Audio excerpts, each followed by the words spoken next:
Whew, the creepiest damn thing.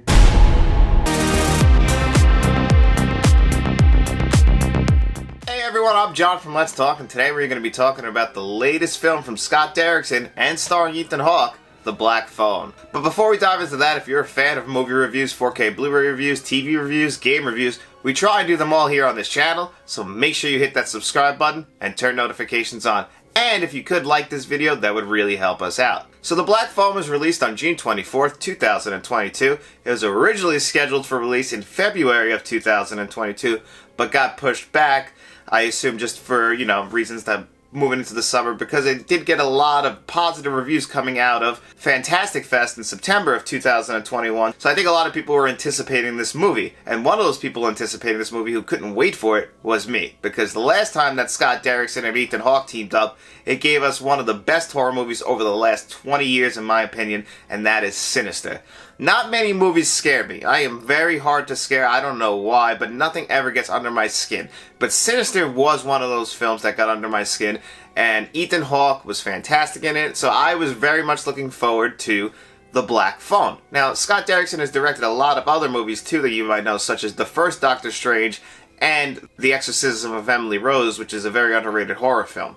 Now, he was originally supposed to direct Doctor Strange 2, but he actually ended up pulling out. This is the film that he made after pulling out of Doctor Strange 2, and thankfully he did, because this is a very, very good thriller. I wouldn't say that this is as much a horror film. Like, I keep hearing that this is one of the scariest films you're gonna ever see, and I guess for some people it might be, but for me this wasn't that scary. I felt like this was more of a suspense thriller with some great supernatural elements, which I wasn't aware of going in, because I try not to watch as many trailers before I watch the film, even though it does say on Wikipedia that this is a supernatural film.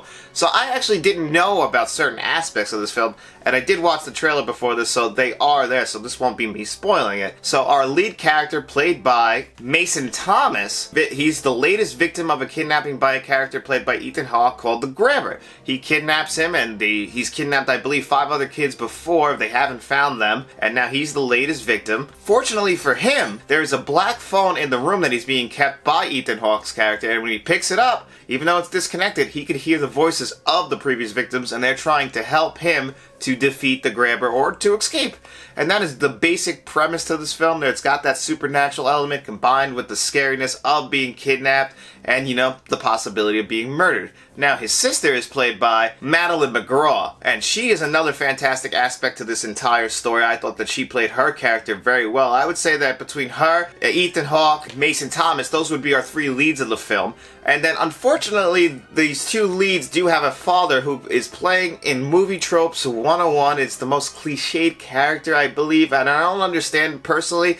I would have cut this character just because I don't know if it's written on the page this way or if the actor is just very much overacting, but it didn't fit the rest of the tone of the film. He's playing an alcoholic father and he's dealing with his own struggles. But the way he was delivering his lines and the way the lines are, it didn't work at all. Every time this character came on screen, which is quite a few times throughout the film, it just didn't work at all for me, and every time it would just make me cringe, and I actually, after the film, I had to just ask my wife, she's like, yeah, he was overacting, but I don't know if it was just the way I was feeling personally. Maybe other people aren't going to get as bothered by this character as I did, but it did really bother me.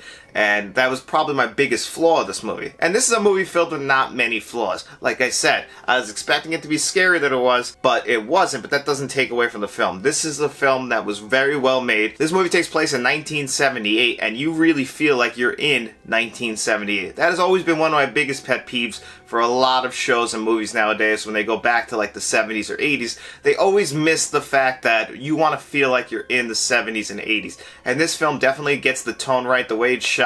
It feels like it actually, the way it looks on screen, it doesn't look like everyone's just cosplaying in 70s clothes, like everything isn't shiny and glossy. They're living in a rundown, dirty kind of city where everything feels like the walls. You look at the walls, you look at the flooring, you know that was everything that was around in the 70s. The cars they're driving, the clothes they're wearing, that is perfect. It's got that tone. And then also, just like in Sinister, they cut back to certain like flashbacks, and they're using like Super 8 footage like they did in Sinister, and that was a really cool aspect that I really did enjoy of that, because those are actually some of the most scary scenes. That's when we get a good look at Ethan Hawke's Grabber character, because throughout this film we actually never do see Ethan Hawke clearly. Like, you get some clips of his face, but a lot of his face is being obstructed by this mask, which does come in 2 pieces where he could change out the bottom or the top of the mask, so you never get a full look at his face, I think, until the very end, and even then, it's not that clear. It's very obscured. You know, I think that was a great decision, even though Ethan Hawke is probably the name that is going to draw people into this movie the most. The fact that you hide him for most of the movie is a fantastic choice, because let me just tell you, you believe this character is who he is. Ethan Hawke is amazing in this movie. It's actually one of my favorite Ethan Hawke performances. I think that he is the best part of this movie. He is actually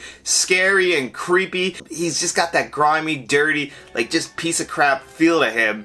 And the story progresses in such a way, he is just always menacing, and it is perfectly well written, this character, and him and Scott Derrickson have worked together in the past, and it really shows that they know each other and what they want to do, and I really did love that aspect of the Black Phone. I really think that worked great. The score for this movie is perfect. It's perfect. Everything that went into making this movie come together to make the movie that they were trying to make, I think they nailed it on almost every level, other than some poor writing, I would say. Some of the other child actors kind of, you know, they didn't work. Like, they just felt like they were reading lines, but that's completely understandable. But overall, this film did completely work for me. I think if you're looking to get away from, like, the Top Gun Mavericks and the light years of the summer blockbuster season, you want to go see a nice small horror Blumhouse film, this is definitely great counter-programming. I think you're going to have a great time this weekend. I know I had a blast seeing this movie. I know me and my wife both definitely really enjoyed it. And one other small detail for fans of The Wire and for the first Sinister, and maybe It Chapter 2, James Ransone is in this film. I think he's kind of Scott Derrickson's lucky charm or something, because he's in Sinister 2, and he is also a great performer. Every time I see this guy, I'm always going to think of The Wire, but it was fun to see him pop up in this movie, so that's just one little side note if you're a fan of The Wire. I thought that was pretty cool. But other than that, I think that overall you're going to have a good time this weekend, so if I was going to rate this film on a scale of 1 to 10,